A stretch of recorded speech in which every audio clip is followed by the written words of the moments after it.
right, guys, so just to explain what we had on the screen today, an angle of elevation, that is an angle that is always facing upwards. So in the picture here, you can tell this angle over here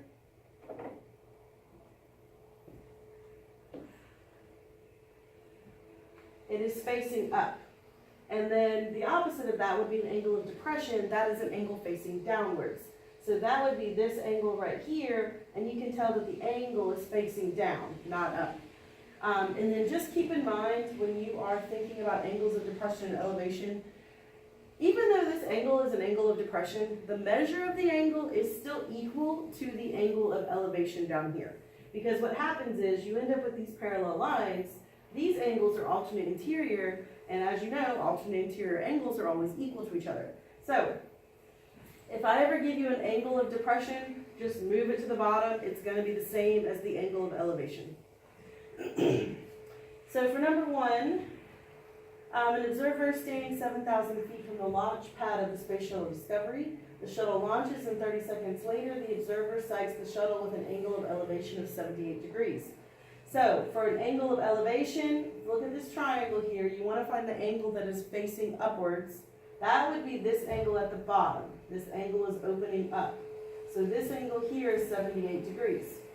And for letter A, you want to find how high is the space shuttle. Think about the height of the space shuttle. And that would be this part over here. This is not the height. Height is always vertical. So you put your X on the right. If you were confused on the quiz yesterday, I will re-go over how to solve for a side. Your first step is to label the sides based on the angle that you have. We have the 78-degree angle. X is opposite of 78 degrees. 7,000, that is the adjacent side. So from there, look at the formulas. We have opposite, we have adjacent. We're going to use tangent. So write down the formula, tan theta.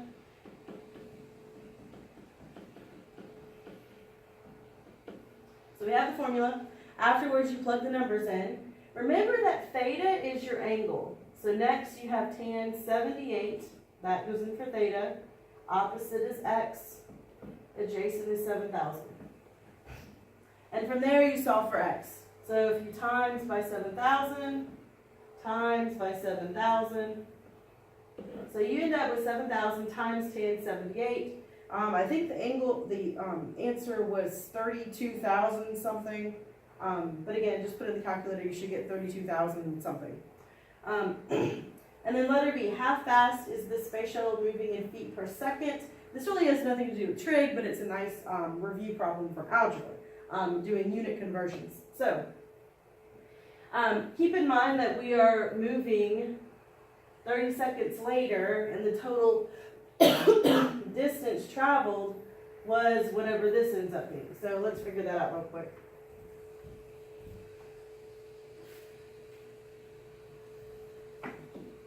And Windows actually has a calculator, a scientific calculator that you can use.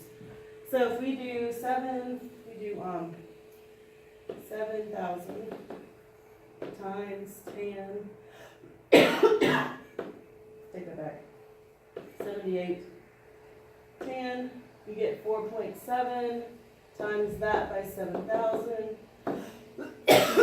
so 32,932. So for every 30 seconds, we were moving 32,932 feet, roughly. And then you want to find the feet per second. So you pretty much just divide these, and I think it would be flipped because you want feet per second. I have seconds per feet.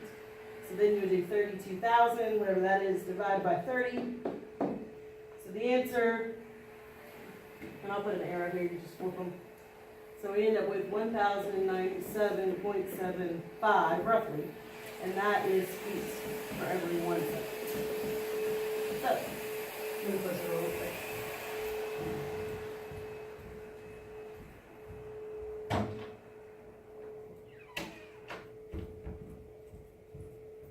So that is the answer to letter B.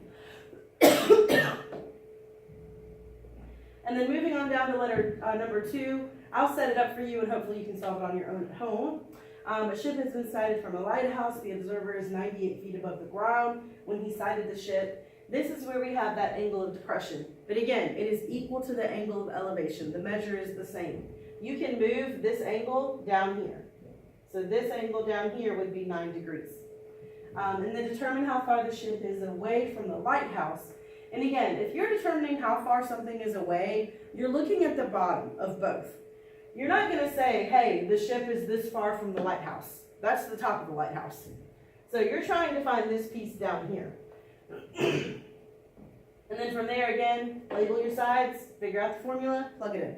So try number 2 at home. Come in tomorrow with an answer of some kind. And then this is pretty much what we're going to be doing tomorrow, and I have some more practice for you. So have a good night.